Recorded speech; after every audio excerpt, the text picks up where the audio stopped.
Hello बच्चों, let's read this question. So the question says arrange the following in correct sequence. यहाँ पे हमें कुछ given events दिए हुए हैं और उनको हमें सही sequence में set करना है, arrange करना है. Let's see the events. First is French Revolution. Second is Napoleonic Wars begin. Third is Treaty of Vienna and fourth is Unification of Germany. यहाँ पे इन चार इवेंट्स को उनके सीक्वेंस में अरेंज करना है और इनमें से जो सही कोड है उसे टिक करना है. Let's see the key concept. Key concept is ideas of nation and democracy. Nation और डेमोक्रेसी के आइडियाज आने लगते हैं यूरोप में और उसके बाद हम देखते हैं कि ये चारों इवेंट्स कहीं ना कहीं होते हैं. Let's see the first event, French revolution. The first clear expression of nationalism came with the French revolution in 1789. 1789 में जो फ्रेंच रेवोल्यूशन होता है उसमें हमें first clear expression of nationalism देखने को मिलता है. Second, Napoleonic War. Napoleon set out introducing many of the reforms in 1797, starting with the invasion of Italy.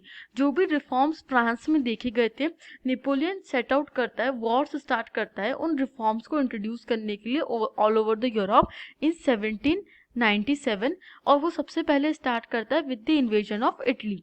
Third is with the defeat of Napoleon in 1815, delegates drew the Treaty of Vienna to undo most of the changes came during the Napoleonic Wars. अब जो Napoleon ने changes लाए थे during his war time, उनको undo करने के लिए, उन चेंजेस को रिवर्ट करने के लिए जितने भी डेलीगेट्स थे यूरोपियन नेशंस के या यूरोपियन उस टाइम की जो रूलिंग क्लास थी वो वहाँ के डेलीगेट्स आते हैं और ट्रीटी ऑफ वियना को ड्रॉ करते हैं in the year 1815.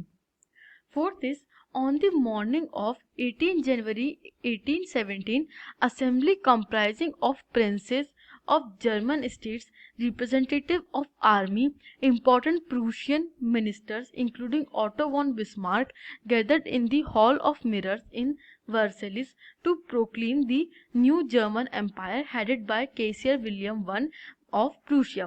प्रूशिया के केसर विलियम वन के अंडर जर्मनी के एम्पायर को प्रोक्लेम करने के लिए 18 जनवरी 1817 को सभी गैदर होते हैं और यहाँ पे इन सभी रिप्रेजेंटेटिव्स के under Germany as a empire setup होता है.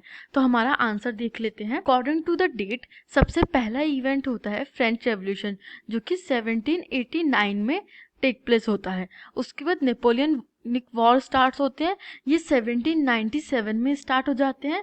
और थर्ड है ट्रीटी ऑफ वियना. ये जब नेपोलियन की डिफीट होती है और सारे चेंजेस को अंडू करने की बात होती है तब ट्रीटी ऑफ वियना साइन होती है इन द 1815. और यूनिफिकेशन ऑफ जर्मनी एंड होता है और German as a republic establish होता है 1817 में. तो इस तरीके से हम सीक्वेंस देख लेते हैं. हमारा सही सीक्वेंस होता है option A 1, 2, 3 and 4. Our right answer is option A. I hope you understood this question. Thank you and best of luck.